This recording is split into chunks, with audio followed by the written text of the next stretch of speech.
어제 그제 계속 이제 지금도 비가 내리고 있는데 어제 시장에 물난리가 났습니다. 제가 기사로도 보고 또 조금 목격도 했는데요. 어제 많은 물이 시장 중심으로 막 흘러가기 시작했어요. 그러고 나서 이제 저희 집으로 아이들을 데려다주고 돌아왔는데 논의 벼가 저희 집에 이제 옆에 논이 있거든요. 그 옆에 벼가 보이지 않는 거예요. 물이 너무나 많이 차서 이젠 한 50cm 이제 물이 흘러 들어오는 50cm가 넘으면 저희 집까지 물이 들어오게 생겼어요. 기도가 절로 나오더라고요. 하나님 이 비를 멈추셔야만 합니다. 이 비를 멈추셔야지 피해를 당하지 않을 수 있겠습니다. 막 이렇게 기도가 절로 나왔습니다. 그러면서 가만히 문득문득 생각이 드는 것이 노아의 홍수 때는 어땠을까? 이보다 더 심하지 않았을까? 40주야. 이제 40주야가 내리는 거예요. 비가 마치 하늘이 뚫리고 막 물이 아래서 솟는 것처럼 계속 퍼다 붓는 것입니다.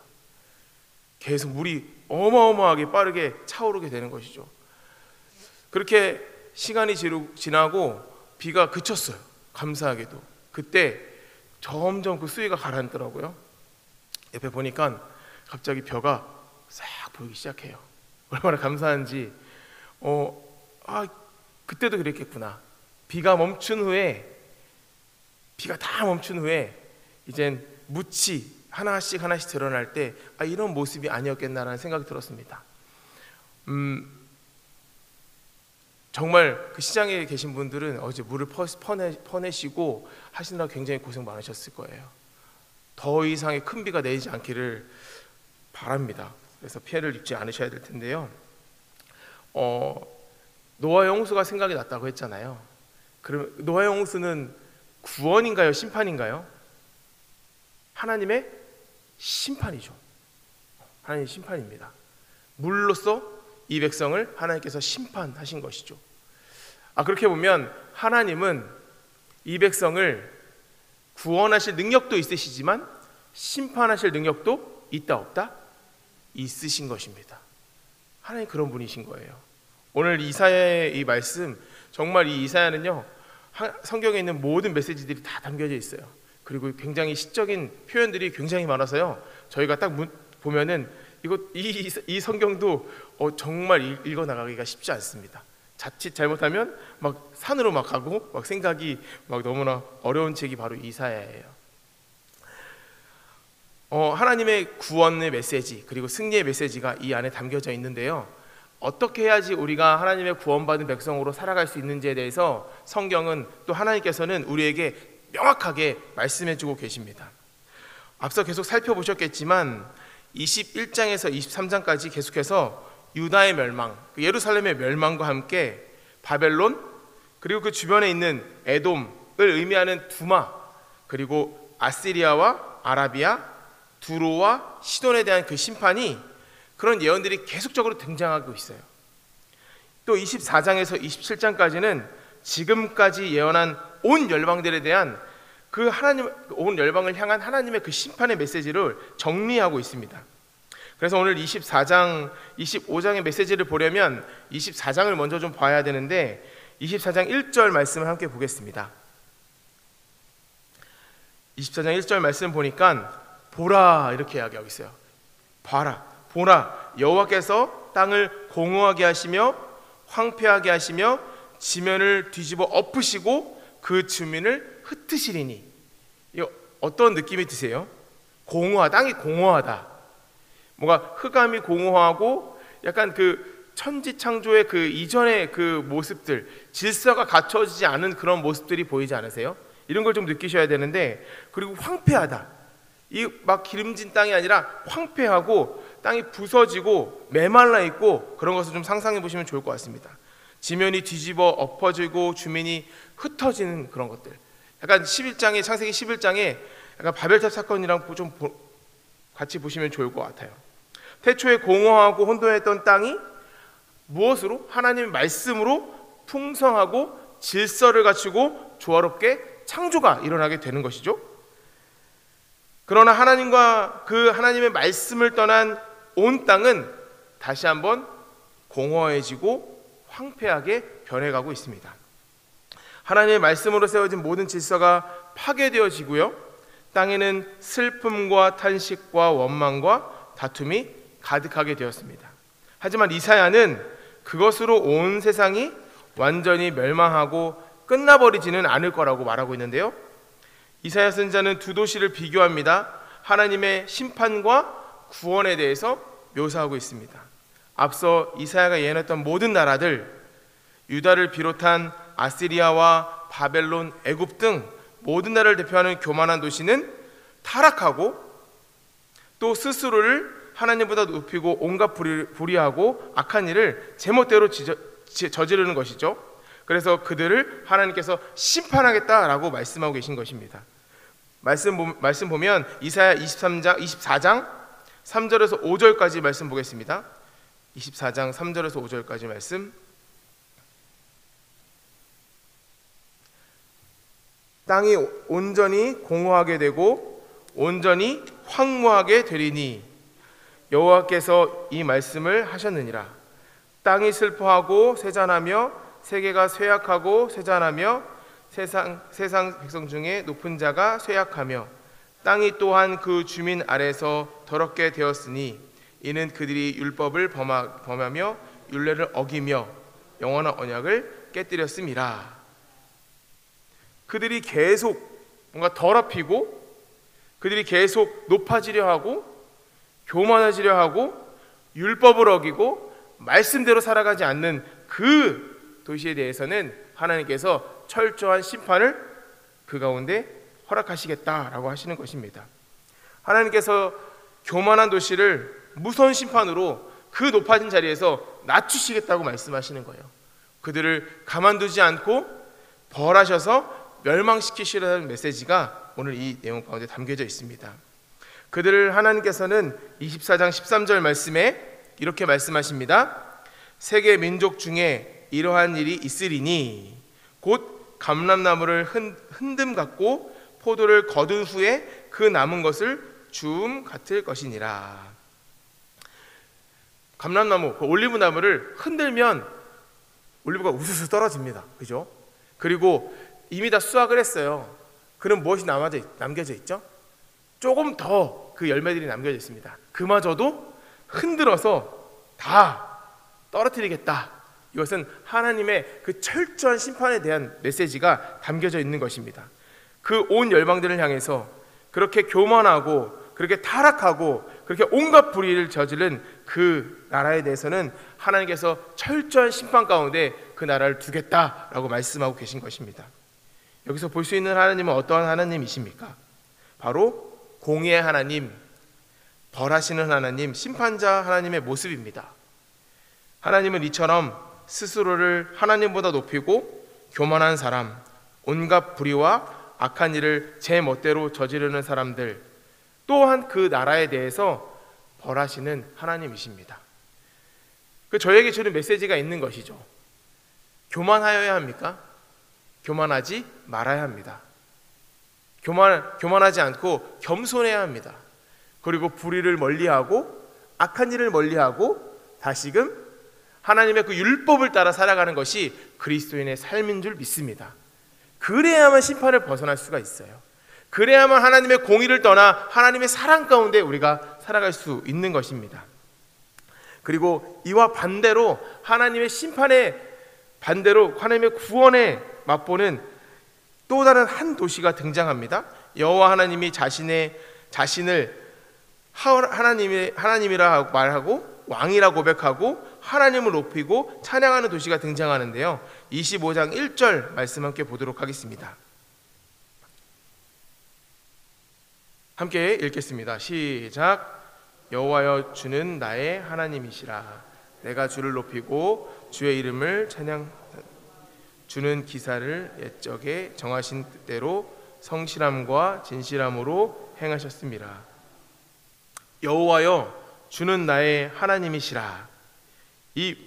이런 아까 26장도 저희가 읽었지만 25장 또한 뭔가 느낌이 약간 시편의 느낌이 들지 않으세요? 뭔가 여호와여 주는 나의 하나님이십니다. 우리 내가 주님을 높입니다. 약간 이런 약간 시적인 의미가 많이 담겨져 있는데요. 여호와여 내가 주는 나의 하나님이십니다. 내가 주님을 높이고 주의 이름을 찬송하오리니. 이거 아무나 할 수 있는 고백들이 아닙니다. 어떤 사람이 고백할 수 있냐면요, 여호와를 나의 주인으로 모신 사람, 그러니까 그 주님이 나의 주인이시기 때문에, 그러면 우리는 어떠한 대상이죠? 우리는 하나님의 종입니다. 종. 하나님이 종이기 때문에 주님께서 원하시는 대로 우리의 삶을 사용하실 수 있습니다. 가라면 가고 멈추라면 멈추고, 이것 하라고 하면 이것 하고 저것 하라고 하지 말면 하지 말고. 근데 저희는 어떻게 살죠? 주인처럼 살아가는데 그 문제가 있다고 하겠습니다. 내가 종의 위치로 살아가야 하는데 자꾸 나의 인생이 주인의 인생이 되는 데에 하나님께서 의도하지 않은 그 행동을 하는 그것에 있어서 뭔가 잘못된 것이죠. 내가 주인 된 삶이 아니라 하나님께서 나의 인생의 주인으로 인정하고 그 주님을 모시고 살아가는 귀한 인생이 되어야 할 줄 믿습니다. 또 나의 하나님이라고 고백합니다. 나의 하나님은 나를 창조하고 인도하시는 분이라는 의미입니다. 이것은 나는 주님의 피조물입니다 라는 고백이기도 합니다. 하나님 나를 만드셨습니다. 하나님께서 나를 지으셨습니다 라는 고백인 것이죠. 이렇게 고백하는 사람에게 여호와 하나님께서 말씀하고 계신 것이죠. 25장 8절 말씀 함께 보도록 하겠습니다. 25장 8절 말씀 함께 읽도록 하겠습니다. 시작. 사망을 영원히 멸하실 것이라. 주 여호와께서 모든 얼굴에서 눈물을 씻기시며 자기 백성의 수치를 온 천하에서 제하시리라. 여호와께서 이같이 말씀하셨느니라. 이렇게 고백하는 사람들에게 하나님께서 약속의 말씀을 주시는 것이죠. 구원의 메시지를 주시는 것입니다. 사망을 영원히 멸하시겠다라고 말씀하시고, 모든 얼굴에서 눈물을 씻기겠다고 말씀하시고, 자기 백성의 수치를 온 천하에서 제하시리라, 제거하시겠다고 말씀하십니다. 하나님 안에서 풍성한 복을, 그리고 사랑과 은혜와 평화를 누리며 모든 고통과 죽음에서 해방되어 영원토록 견고히 세우겠다라고 하시는 약속의 말씀인 것입니다. 사망을 멸하셨으니 생명 가운데 있습니다. 모든 얼굴에 눈물을 씻기셨으니 웃음과 기쁨과 평강이 그 인생 가운데 있습니다. 우리의 수치를 거두어 주시니 더 이상 우리 삶에 부끄러움은 없습니다. 이것이 유다 백성들, 남유다 백성들에게만 해당되는 메시지일까요? 이사야서는 독특하게도 애굽 그리고 아시리아, 이 이방 민족들에게도 하나님께서 이들을 구원하시겠다는 놀라운 구원의 메시지가 담겨져 있는 책입니다. 어쩌면 하나님의 선교는 이 구약시대 이 예언서부터 시작했는지 모르겠습니다. 하나님은 비단 믿는 자만 내가 이 사람들만 구원해가지고 내가 하나님 나라를 만들어야겠다 이렇게 메시지를 주고 계시지 않습니다. 비록 믿지 않고 악행을 저지르고 불의 가운데 있지만 이들 또한 내 백성으로 삼겠다 하는 것이 하나님의 마음인 것입니다. 그래서 이사야는 계속적으로 이 나라를 언급하면서 온 세상 모든 나라 모든 민족 가운데 하나님을 왕으로 믿고 섬기는 하나님 나라 백성을 세울 것이라고, 그런 백성들이 세워질 것이라고 예언하고 있는 책입니다. 그럼 언제 그 나라가 세워질까요? 언제 그 나라가? 가만히 보면 오늘 26장 첫 번째 1절에 등장하는 말씀이 있습니다. 그것이 바로 그날에라는 것입니다. 그날에. 이 그날에는 그냥 저희가 읽을 때 그날이지만 이 날은 굉장히 무시무시한 날입니다. 성경에서 말하는 여호와의 날, 그날이 바로 그날에인 것이죠. 그날은 심판의 날입니다. 악인들에게는 이 심판의 날이 어마무시한 날이에요. 내가 바로 사망으로 가는 날이기 때문에 그렇습니다. 그러나 여호와 하나님을 의지하고 여호와 하나님과 함께 살아가는 그리스도인들에게, 그리고 하나님을 믿는 사람들에게 이 여호와의 날은 모든 묶임이 풀어지고 모든 어두움이 떠나가고 우리에게 사망이 아닌 생명이 다가오는 그 날이 바로 그날에입니다. 엄청난 날이에요. 우리도 바로 이 그날을 언젠가는 경험하게 될 것입니다. 그러니까 이 글을 읽는 이 독자들에게 이 그날에라는 이 감격이 얼마나 크게 다가왔겠습니까? 이 그날에, 그래서 26장 1절 그날에 한번 말씀 보겠습니다. 26장 1절 말씀이에요. 시작. 그날에 유다 땅에서 이 노래를 부르리라. 우리에게 견고한 성읍이 있으며 여호와께서 구원을 성읍과 외벽으로 삼으시리로다. 우리에게 하나님께서 구원을 베푸시고 그 승리의 날을 경험하게 하실 것이라고 말씀하고 계십니다. 오늘 본문 3절 말씀 또한 보겠습니다. 주께서 심지가 견고한 자를 평강하도록 지키시니니 이는 그가 주를 신뢰함이니이다. 하나님이 어떤 사람에게 그러면 이 구원의 날, 이 승리의 날을 보게 하실 것이냐면 바로 3절과 같은 사람들, 그들에게 이 승리를 보게 하실 것인데, 심지가 견고한 자, 그리고 주를 신뢰하는 자, 그리고 4절 말씀 함께 읽도록 하겠습니다. 시작.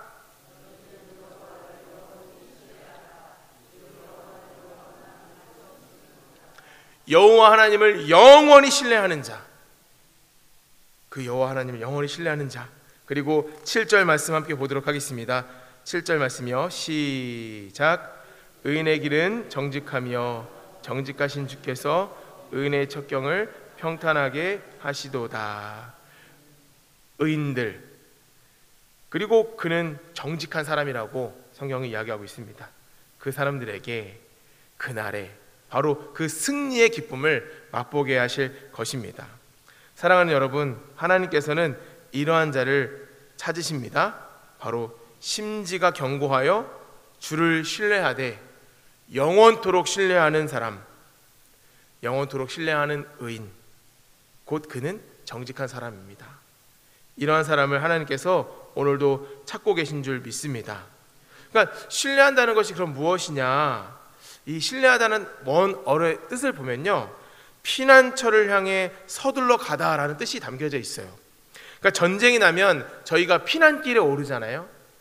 적이 없는 곳으로 빠르게 가잖아요. 그런 것처럼 피난처를 찾아서 목숨을 걸고 가듯이 하나님께 나아가는 그 마음이 그러해야겠다라고 말하고 있는 것이죠. 그것이 신뢰하는 것입니다. 여기서 신뢰하다는 또 이게 어떤 형으로 쓰였냐면 수동태 분사형으로 쓰였습니다. 그러니까 우리가 살기 위해 하나님만 바라보고 나아가면 하나님이 우리를 이끄신다라는 의미가 되는 것이에요. 한 번 더 말씀드릴까요?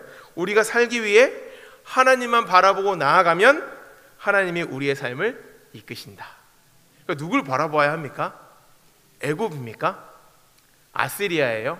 눈에 보이는 크고 강한 그런 나라를 믿고 그 나라에 의지하며 살아가는 인생이 되어야 합니까? 아니면 눈에는 보이시지 않지만 여전히 우리 삶에서 인도하시고 우리의 삶을 이끌고 계신 그 하나님 아버지를 계속적으로 바라보아야 하는 것입니까? 어떤 것입니까? 저희 안에 이 선택의 기로에 서 있는 것이죠. 인생은 날마다 선택입니다. 누구를 바라보아야 할 것인가? 세상인가? 우리의 집 주인인가? 하나님이신가? 나의 직장 상사인가? 하나님이신가? 뭔가 큰 우리에게 느껴지는 그 외함이 느껴지는 그 큰 대상과 하나님이 계속적으로 대비되어 보이시죠. 그래서 우리의 인생은, 우리 그리스도인들은 언제나 하나님을 선택하는 것이에요.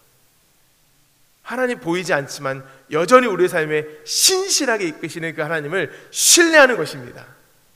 사랑하는 여러분, 주님을 신뢰하시길 간절히 소원합니다. 어떠한 환경과 공경에 처해 있을지라도 성경에 나오는 예수님의 제자들처럼 살아가는 모습이 저희 안에 있어야겠습니다. 예수님의 제자들처럼 살아간다는 것이 좀 어마무시해요. 왜냐하면 다 순교를 당하셨거든요. 이 예수님의 제자 안드레는 아시아의 여러 국가를 다니면서 복음을 전하셨습니다. 그러나 결국 그분은 십자가에 매달려 죽임을 당하셨습니다. 베드로는 어떠했습니까? 네로 황제에 의해 그는 십자가에 거꾸로 매달려서 순교했다고 저희는 알고 있습니다. 또 사도 바울은 로마에서 참수를 당했습니다. 야고보, 빌립, 마태, 마가, 누가, 마띠아, 도마 모두 예수님의 제자들인데 순교를 당하셨습니다. 모두 순교자가 되라는 말씀은 아니죠. 그러나 그러한 각오로 심지를 굳게 하여 견고하게 하여 어떠한 환경에도 흔들리지 않고 주님을 선택하고 주님을 신뢰하는 그 삶으로 살아가라라는 메시지인 것입니다. 어느 순간에도 주님만 신뢰하는 저와 여러분이 되기를 간절히 소원합니다. 오늘 말씀 3절과 7절 저희가 말씀을 보았잖아요. 심지가 견고한 자 의인에게 그의 첩경을 평탄하게 하실 것이라고 하나님께서 약속의 말씀으로 주십니다. 우리가 가는 길, 그 길을 하나님께서 이런 사람에게 평탄하게 하실 것이라고 말씀하고 계신 거잖아요. 저희가 울퉁불퉁한 길을 좋아합니까? 아니면 평탄하게 평평하게 깔린 그 길을 좋아하십니까? 울퉁불퉁한 길은요 피곤해요. 힘이 들어요. 다리가 붓습니다. 이게 조금만 가도 지쳐요. 근데 평평한 그 평탄한 길, 이 오름도 없고 그냥 평평한 길은 다이나믹은 없지만 그렇게 힘들지 않습니다. 조금 더 걸어갈 수 있어요. 하나님 그 길을 우리 가운데 허락하여 주실 줄 믿습니다. 곧 하늘로부터 오는 위로와 안식, 그 놀라운 샬롬의 복, 그 놀라운 샬롬의 복이 우리 삶 가운데 하나님께서 그 삶을 베풀어 주시겠다고 말씀하시는 것입니다.